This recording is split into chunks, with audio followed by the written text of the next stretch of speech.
Oil extraction has not only caused environmental damage, it has generated increased poverty in already impoverished nations, and it has triggered human rights abuse.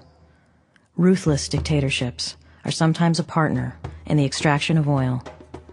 Nigeria is but one example. Those countries that have oil or other forms of minerals actually do worse in their development than those countries that don't have oil and don't have minerals.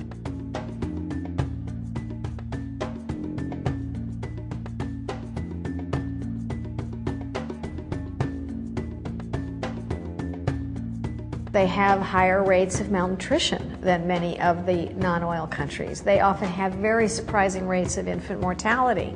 They often have extreme levels of poverty. So a country like Nigeria, which has been living off of oil since the 1960s, has an overwhelming percent of its population living on less than $1 a day.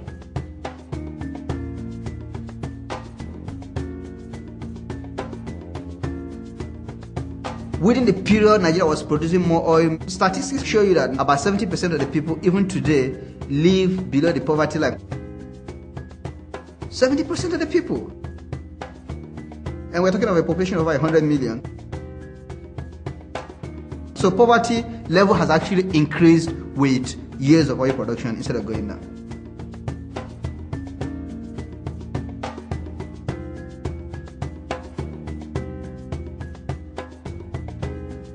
You visually look at the Niger Delta and you see the fishing areas have been destroyed, the land has been destroyed, there's oil seepage everywhere, there's pollution everywhere, you can't drink the water. The ways people used to live have changed.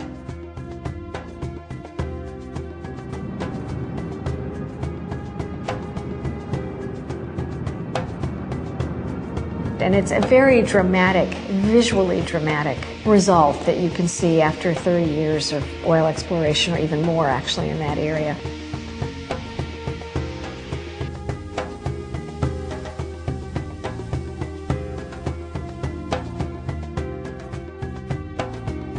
In response to the human suffering resulting from the pollution in the Niger Delta, Ken Saro-Wiwa, a local poet, writer, and businessman, organized the Ogoni people living in the Niger Delta region to seek justice from the oil companies and the government that allowed the environmental devastation to take place.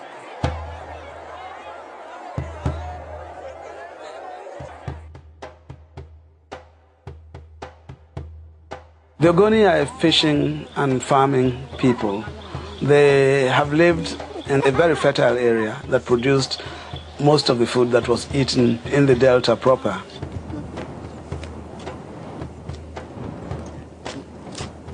Shell found oil in the Ogoni area in 1958. Since then, they found about 6 oil fields in an area that has the highest population density in Africa, which is about 1,500 people per square mile.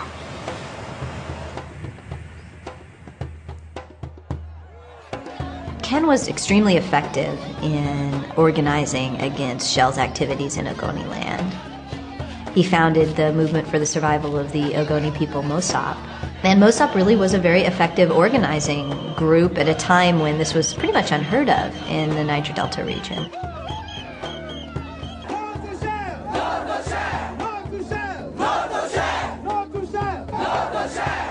This made Shell, which was the dominant oil producer in the Niger Delta, very upset.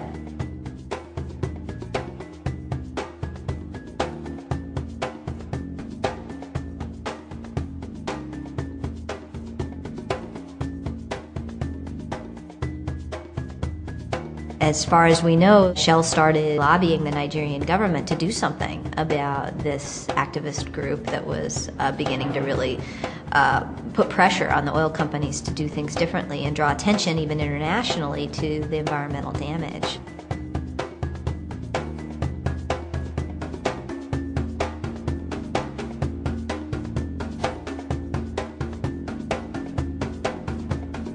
I do not want any blood spilt, not of an Ogoni man, not of any strangers amongst us.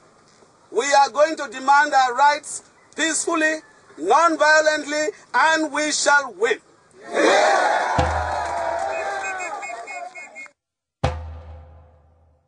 A memorandum was written in May of 1994, apparently sent from the Internal Security Forces in the Ogoni region to the Nigerian military. The memo stated, "Shell operations still impossible unless ruthless military operations are undertaken for smooth economic activities to commence." Mossop's efforts to protect the environment and human rights were evidently an obstacle to Shell's oil extraction operations in Ogoniland. In the ensuing months after this memo was written, several Ogoni villages were attacked, killing villagers and destroying homes.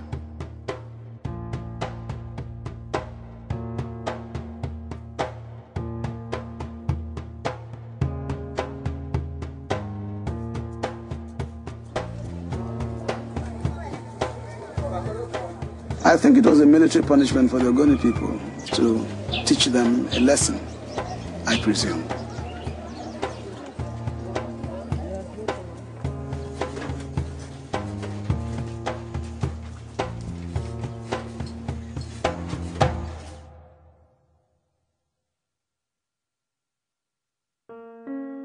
Ken and several others were arrested and then tried in what I think is internationally recognized to have been a kangaroo court.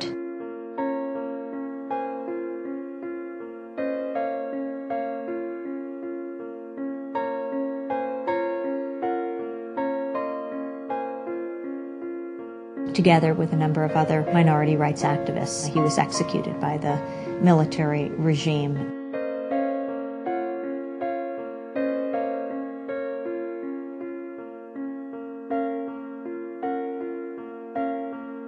Shell Corporation was there during the trial.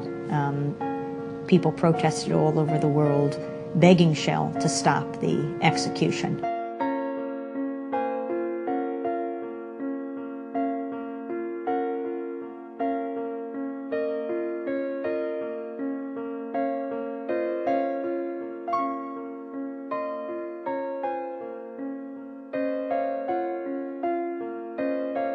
I think that if she had really made more effort to intervene on behalf of Ken Saro-Wiwa, he would have still been alive today.